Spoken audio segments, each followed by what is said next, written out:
जिनको हम इन्फिनिटेसिमल कहते हैं। ये वो नंबर्स होते हैं, इमेजिनरी होते हैं, 0 से तो बड़े होते हैं लेकिन रियल नंबर से छोटे होते हैं, तो मतलब इमेजिनरी नंबर्स हैं। तो ऐसे नंबर्स हमारे पास बनाए गए हैं। थोड़ा बहुत जनरलाइज करेंगे इस कंसेप्ट को, भूल जाएंगे कि हमारे पास डिस्टेंस था, टाइम था, वगैरह वगैरह।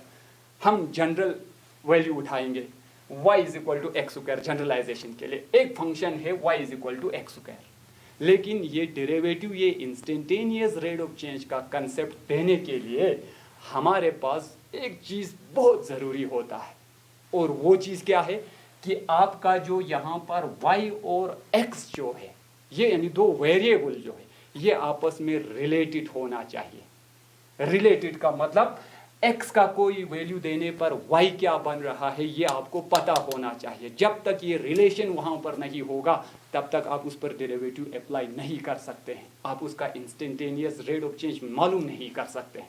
जैसे कि यहाँ पर है x का वैल्यू अगर हम 2 देंगे तो y मुझे 4 मिलेगा, x का वैल्यू अगर मैं 3 देता हूँ तो मुझे y 9 मिलेगा, x का वैल्यू 4 देंगे तो y मुझे 16 मिलेगा, मतलब मुझे रिलेशन है x और y में।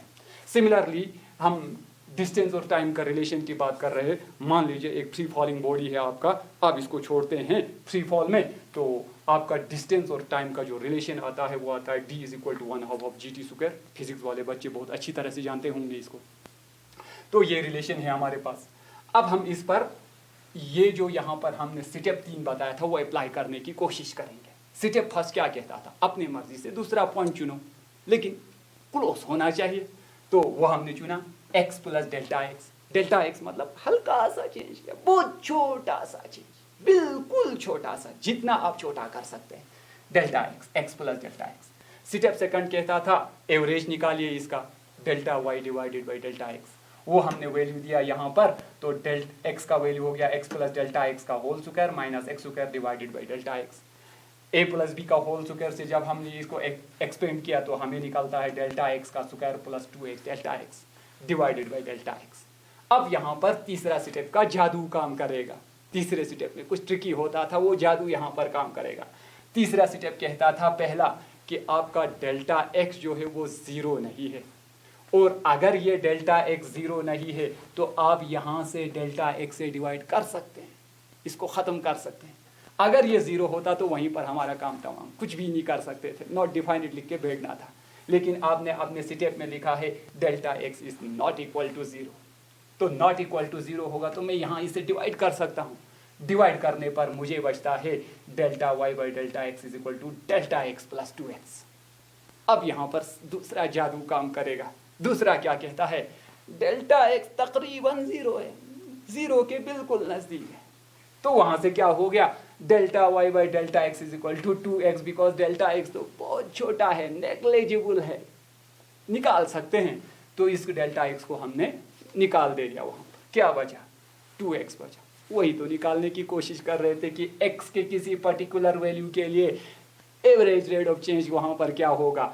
तो इसको लिखने का जो तरीका होगा वो होगा dy बाई डी एक्स। किसी किसी किताब में आपको y डैश लिखा होगा, किसी किताब में y1 लिखा होगा, किसी किताब में d ऑफ f लिखा होगा, किसी किताब में f डैश x लिखा होगा।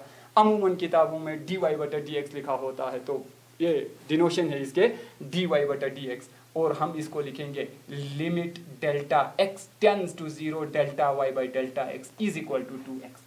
तो इस फंक्शन का हमें अगर डेरिवेटिव निकालना होगा तो वो 2x होगा। x के किसी भी वैल्यू के लिए हम रेट ऑफ चेंज मालूम कर सकते हैं। t का x का वैल्यू अगर ये डिस्टेंस और टाइम का होता तो हमें x का वैल्यू 5 डालना था वहाँ पर, क्योंकि हम 5 पर मालूम करने की कोशिश कर रहे थे। सिमिलरली यहाँ पर है, अगर आप इसको डेरिवेटिव करेंगे तो आपको d डैश या dy बाई डी टी, या यहाँ पर d डैश जो है वो बराबर आता 1/2 ऑफ gt स्क्वायर का आता, आपको 2 and 2 cos gt बचता। वहाँ पर एक रिलेशन आता gt में आपको, तो t के किसी भी वैल्यू के लिए आप रेट ऑफ चेंज मालूम कर सकते थे, किसी पर्टिकुलर पॉइंट पर मालूम कर सकते थे। वही तो हमारा मुद्दा था, इंस्टेंटेनियस रेट ऑफ चेंज किसी सिंगल वैल्यू पर निकालने की कोशिश कर रहा था। और हम इसको पढ़ते हैं dy बटे dx is called derivative of y with respect to x। ये लॉजिक बिहाइंड है डेरिवेटिव का कि ये एक्चुअल में डेरिवेटिव होता क्या है। ठीक है, तो उसके बाद हम इंटीग्रल को समझने की कोशिश करेंगे। दूसरा जो हमारा जो था वो था इंटीग्रल।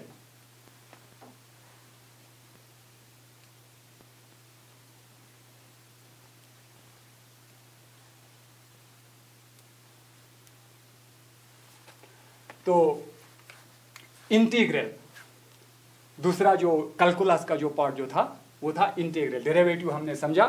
तो इंटीग्रल क्या कहता है? Tell us how much something is accumulating. Integral हमें बताता है कि कितनी तेजी के साथ कोई चीज जमा हो रही है, एक्यूमुलेट हो रही है, इकट्ठा हो रही है, ये हमें इंटीग्रल बताता है। मिसाल के तौर पर आप अपने मोबाइल पर मूवी डाउनलोड कर रहे हैं, तो 1 मिनट के अंदर आपने इतना डाटा कलेक्ट किया, 2 मिनट में आपका डाटा इतना हो गया, 3 मिनट में आपका डाटा इतना हो गया यहाँ पर। तो इसी तरह ये चलता जाता है। तो अगर हम इसको ग्राफ में डालना चाहते हैं तो ये रहा टाइम और ये रहा इंटरनेट स्पीड, आपका डाउनलोडिंग स्पीड। तो यहाँ पर जो ये एरिया जो है मैंने शेड करके रखा है, ये आपका डाटा एक्यूमुलेटेड है, कितना डाटा आपने इकट्ठा किया उस टाइम के दौरान, तो ये टाइम के लिए, और ये डाउनलोड स्पीड है। तो ये जो शेडेड पोर्शन जो है ये आपका डाटा एक्यूमुलेटेड है, यानी ये शेडेड पोर्शन जो है ये एरिया इनक्लोज्ड है। तो यहाँ से तो एक सिंपल सा कंसेप्ट ये मिला कि इंटीग्रल जो है, ये डाटा जो यहाँ पर एक्यूमुलेट हुआ है वो नथिंग बट एरिया इनक्लोज्ड है, कि कितना एरिया जो है इसके अंदर आ गया। बहुत सारे और एग्जांपल जैसे कि स्पीड और टाइम का। तो जैसे जैसे टाइम बढ़ेगा स्पीड में आपका डिस्टेंस इकट्ठा होगा, डिस्टेंस कवर होता जाएगा, वो यहाँ पर एक्यूमुलेट होता जाएगा। आपका डिस्टेंस और फोर्स का अगर आप निकालना चाहते हैं तो कितना वर्क इकट्ठा हो रहा है, वो आप यहाँ से इस शेडेड पोर्शन में इकट्ठा होगा कि कितना वर्क हुआ है। तो इंटीग्रल जो है एक्चुअल में हमें ये बताता है how much area is enclosed, कितना एरिया इनक्लोज्ड है, ये हमें इंटीग्रल बताता है। ये इंटीग्रल हमें इसके बारे में जानकारी देता है कि कितना एरिया जो है इनक्लोज्ड हुआ है। लेकिन आप कहेंगे ये कौन सा मसला था, फिर इतना लोगों को दहला के क्यों रखा है, लोगों को इतना डरा के क्यों रखा है, भाई इंटीग्रल है, डेरिवेटिव है, इतना डरा के क्यों रखा है। तो फिर छोटा सा ट्विस्ट आएगा यहाँ पर। तो आप कहेंगे ये एरिया इनक्लोज्ड कौन सी बड़ी बात है, ये एक रेक्टेंगल है, हमें पहले से ही पता है, लेंथ इंटू ब्रेथ दे दो आप एरिया निकाल सकते हैं, ये कौन सी स्क्वायर की बात है, तो कोई परेशानी नहीं। साइड स्क्वायर जो है, लेंथ का स्क्वायर जो है वो एरिया होता है, तो ये भी निकल गया, ये भी एक रेक्टेंगल है, हो जाएगा।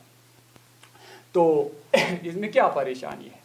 तो आप इन शक्ल्स में देखेंगे कि हर एक फिगर जो है, डायग्राम जो है यहाँ पर स्ट्रेट लाइन के अंदर बंद है। एक्चुअल में स्ट्रेट लाइन के, इसका मतलब ये हो गया कि आपका कोई एक वेरिएबल वो कांस्टेंट रह रहा है। यहाँ पर आपका इंटरनेट स्पीड कांस्टेंट है, इसीलिए आपको एक स्ट्रेट लाइन में मिल रहा है। मान लीजिए 5 KB पर सेकंड से आप डाउनलोड कर रहे हैं, तो बिल्कुल 2 minute, 3 minute, 4 minute, 5 minute, 6 minute, 10 minute, हर वक्त इसका स्पीड अगर सेम रहा तो ये एक स्ट्रेट लाइन बनाएगा। यहाँ पर आपका स्पीड जो है वो कांस्टेंट रह रहा है, यहाँ पर आपका फोर्स जो है वो कांस्टेंट रह रहा है। तो इसीलिए आपको ये एक स्ट्रेट लाइन के अंदर ये फिगर्स आ रहे हैं, जिसका एरिया निकालना बहुत ही आसान है। लेकिन हम जानते हैं कि रियल लाइफ में ये होता नहीं है। आपने अपने मोबाइल के साथ एक्सपीरियंस किया होगा कि आज तो 2 KB पर सेकंड चल रहा है, फिर कहते हैं अब तो बढ़ गया 15 KB पर पहुंचा, और कहते हैं नहीं अब तो 200 पहुंच गया। तो आपका डाउनलोडिंग स्पीड कांस्टेंट नहीं रहता है। आप गाड़ी से सफ़र करते हैं, आपका स्पीड जो है कांस्टेंट नहीं रहता है। स्पीड ब्रेकर आ गया तो 20 पर आता है, अच्छा सा रोड देखा 80 पर चला जाता है। तो एक्चुअल में क्या होता है, ये जो वेरिएबल है यहाँ पर स्पीड जो है, एग्जाम्पल के लिए हम टाइम और स्पीड का लेंगे, तो आपका ग्राफ कुछ इस तरह का बनेगा।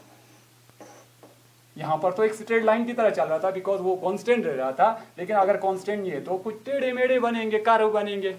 और इन जनरलाइज करने के लिए चलो हम स्पीड और टाइम को कुछ देर के लिए भूल जाते हैं। ये fx है, फंक्शन है, और ये x है, यानी ये x है, ये y है। क्योंकि हमने कहा था इंटीग्रल और डेरिवेटिव करने के लिए दोनों फंक्शन का आपस में रिलेटेड होना बहुत ज़रूरी है। ये पहला मुद्दा है हमारा। पहला पॉइंट है, अगर वो रिलेटेड नहीं है तो ना तो इंटीग्रेशन होगा ना तो डेरिवेटिव होगा उसका। तो ये आ गया, तो ये रहा आपका कर्व, ये रहा आपका एक्स का इंटरवल वगैरह व्हाटएवर इट इज। तो ये जो शेडिड पोर्शन का एरिया अगर आपको निकालने के लिए कहें तो यहां पर सबसे बड़ी परेशानी है, इसका एरिया जो है आप मालूम नहीं कर सकते हैं हमारे अब तक के नॉलेज के हिसाब से। ट्रायंगल का एरिया पता है, रेक्टेंगल का पता है, स्क्वायर का पता है, ट्रोपीजियम का पता है, पैरेललोग्राम का पता है, रोम्बस का पता है, पेंटागन हेक्सागन का पता है, लेकिन इस टाइप का पता नहीं है फिलहाल। ठीक है, तो लोग क्या करते थे, जैसे कि हमने पहले ही डिस्कस किया था, 250 बीसी हजरत ईसा से 250 साल पहले इंटीग्रल का जन्म हुआ था। तो लोग उस वक्त भी जानते थे, कंसेप्ट था उनके दिमाग में, जब कर्व के अंदर कोई फिगर आता था तो वो उसको छोटे छोटे छोटे छोटे स्ट्रिप्स में डिवाइड करते थे, फिर उन सारे स्ट्रिप्स का एरिया निकाल के अप्रोक्सीमेशन करते थे। वो था लोगों में, ये कंसेप्ट था पहले से ही। तो हम क्या करेंगे, जो हमें एरिया इसका निकालना है, हम इसके बीच में से एक लाइन खींचेंगे, इसको 2 हिस्सों में डिवाइड कर देंगे। ठीक है, ये जो जिस पोर्शन का हमें एरिया चाहिए था, हमारा मकसद तो एरिया निकालने से, तो हम इसको 2 हिस्सों में डिवाइड कर देंगे। 2 हिस्सों में डिवाइड करने पर ये पार्ट फर्स्ट बन गया, ये पार्ट सेकंड बन गया, और ये कुछ शेडिड पोर्शन है ऊपर के जानिब, ऊपर कुछ शेडिड पोर्शन है। तो टोटल एरिया जो है वो बराबर होगा एरिया ऑफ फिगर फर्स्ट, ये वाला, plus second which is again a rectangle, plus shaded region. अभी यहां पर जो शेडेड रीजन है इसको भी ऐड करना है, तब हमें पूरा एरिया मिलेगा। तो टोटल एरिया मेरा बराबर होगा first plus second, first plus second मतलब ये first region plus second region से है, प्लस शेडेड रीजन, ये जो ऊपर शेडेड हुआ है इस रीजन का एरिया चाहिए इसको टोटल करने के लिए। तो ये बराबर होगा, अब आप देखते हैं एक्स और वाई में रिलेशन है ना, रिलेशन नहीं होगा तो आप इसका भी एरिया नहीं निकाल सकते थे, फर्स्ट का भी, रेक्टेंगल होते हुए भी, लेकिन हमें रिलेशन है एक्स और वाई का। तो फर्स्ट का जो एरिया जो होगा वो बराबर होगा F of x1 delta x1, अगर आप इसको x1 मानेंगे, इसको x2 मानेंगे तो, और डेल्टा x जो है ये जो डिस्टेंस है यहाँ पर, ये विड्थ, यहाँ पर लेंथ इनटू ब्रेथ, ये आपका लेंथ, ये एफ ऑफ x1, और ये आपका विड्थ यहाँ से यहाँ तक, इसका विड्थ जो है डेल्टा x छोटा रखा है हमने, delta F of x1 delta x plus F of x2 delta x, इन दो का तो हो गया रेक्टेंगल का, plus shaded area. Shaded area अभी भी है हमारे पास। अगर आप इसके 2 के बजाय n स्ट्रिप्स कर देंगे, n से मुराद 15 कर देंगे, 20 कर देंगे, 100 स्ट्रिप बनाएंगे, 200 बनाएंगे, 1000 बनाएंगे, वट एवर यू वांट, तो n स्ट्रिप्स अगर आपने बनाया तो मेरा टोटल एरिया जो होगा, आप देख सकते हैं जितना ज्यादा यहाँ पर स्ट्रिप बनेंगे, छोटे छोटे टुकड़े बनेंगे, ये ऊपर वाले शेडिड पोर्शन जो है वो छोटे छोटे छोटे होते जाएंगे, आहिस्ता आहिस्ता आप देखेंगे ये ख़त्म हो रहा है। तो आपका जो टोटल एरिया जो आएगा वो आ जाएगा समेशन ऑफ, इसको समेशन बोलते हैं, ये मैथमेटिक्स का सम का डिनोट करने का, i running from 1 to n f of x i delta x, इसका टोटल एरिया होगा। तो अगर हम इस स्ट्रिप को बहुत ज़्यादा छोटा करेंगे, जो इन्फिनिटिसिमल का कंसेप्ट हमने अभी पढ़ा डेरिवेटिव में, कि delta x approximately tends to 0, बिल्कुल 0 के करीब होगा, तो मेरा जो टोटल एरिया जो होगा वो होगा limit delta x tends to 0 summation of i running from 1 to n f of x i delta x, ये आपका टोटल एरिया निकाल के देगा। तो ये आपका इंटीग्रल हो गया, ये यहाँ पर ये आपका इंटीग्रल हो गया। तो लोग कहेंगे इसमें क्या परेशानी है, ये तो आसान है, एरिया ही तो जमा करना है, कौन सी बड़ी बात है एरिया जमा करना हमें अच्छी तरीके से आता है, इतना आसान नहीं है। आपने यहाँ पर डेल्टा एक्स टेंड्स टू 0 कहा है, तो there are infinite numbers of strips, कभी ख़त्म ना होने वाले स्ट्रिप्स है। तो अगर आप हर एक स्ट्रिप को जमा करते बैठेंगे ना, ज़िंदगी ख़त्म हो जाएगा, स्ट्रिप ख़त्म नहीं होगा। तो दैट इज़ वाई इतना आसान नहीं है, पेनफुल है। Looks great on paper but extremely painful.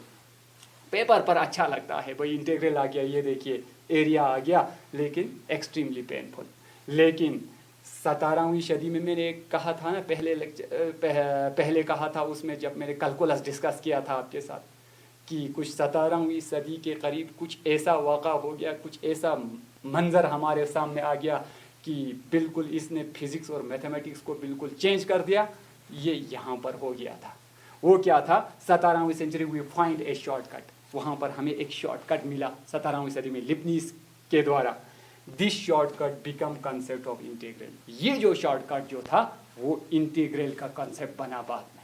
ठीक है, तो जरा देखेंगे क्या था वो शॉर्टकट। अब यहाँ पर ये जो एरिया हमारे पास है फंक्शन ऑफ एक्स, तो हमने इसको ए एक्स से डिनोट किया, तो हमें इसका एरिया चाहिए। तो एरिया अंडर द कर्व, इस कर्व के अंदर जो एरिया है वो ए है। अब हमने डेरिवेटिव सीख लिया है। यहाँ पर x और fx में आपके पास रिलेशन है ax और x में। अगर रिलेशन है तो आप डेरिवेटिव मालूम कर सकते हैं। डेरिवेटिव हमने डिस्कस किया है। डेरिवेटिव क्या था? dA डिवाइडेड बाई dx, जिस तरह dy बाई dx था। अब हमारे पास एरिया का होगा तो होगा ना dA बाई dx, तो वो होगा limit delta x tends to 0 delta a बटा डेल्टा x। यही था डिफिनीशन डेरिवेटिव का जो हमने डिस्कस किया था। Limit delta x tends to 0 delta a by delta x, change in area by change in length is equal to area f of x delta x length into breadth divided by delta x। वहां पर derivative का वो concept delta x जो छोटा है, zero नहीं है तो खत्म कर देंगे, डिवाइड कर देंगे, क्या बच गया? fx बच गया। तो यहाँ पर एक बहुत ही खूबसूरत रिलेशन हमारे पास आ गया। Area ax and function fx are related. ये फंक्शन और ये एरिया जो है ये आपस में रिलेटेड है, इनमें कुछ रिश्ता है। ठीक है, वही रिश्ता कमाल करने जा रहे हैं कि उस एरिया का अगर आप डेरिवेटिव मालूम करेंगे तो वो फंक्शन बन जाता है जिसको हम पढ़ रहे थे, f ऑफ x। हमारा एक्चुअल फंक्शन जो था कि a dash x is equal to fx। तो इसने कहा कि इसमें क्या कमाल की बात है, ये तो कोई शॉर्टकट है। ये कौन सा शॉर्टकट हो गया? आपने एक इक्वेशन थमा दिया और कहा ये शॉर्टकट है, इससे इंटीग्रेशन हो जाएगा। कमाल ये है ना कि आपको एक रिलेशन मिल गया एरिया और इस फंक्शन में कि एरिया का डेरिवेटिव जो है वो वही फंक्शन होता है। तो अगर यहाँ पर मुद्दे की बात, if we have to find area under the curve, अगर हमें इस कर्व के अंदर जो एरिया है उसको निकालना है, fx की वजह से बना है ये कर्व, तो देन हमें we have to find another function. हमें एक ऐसा फंक्शन खुद बनाना होगा, निकालना होगा हमें। हम कोशिश करके एक नया फंक्शन बनाने की कोशिश करेंगे। मान लीजिए कैपिटल f ऑफ x, वो हमें करना है कि अगर हम निकालने में कामयाब हो गया एक function f of x, capital f of x, इस फंक्शन के लिए whose derivative is fx, जिसका डेरिवेटिव क्या होगा? f ऑफ x हो गया। तो वो फंक्शन हमारा क्या बनेगा?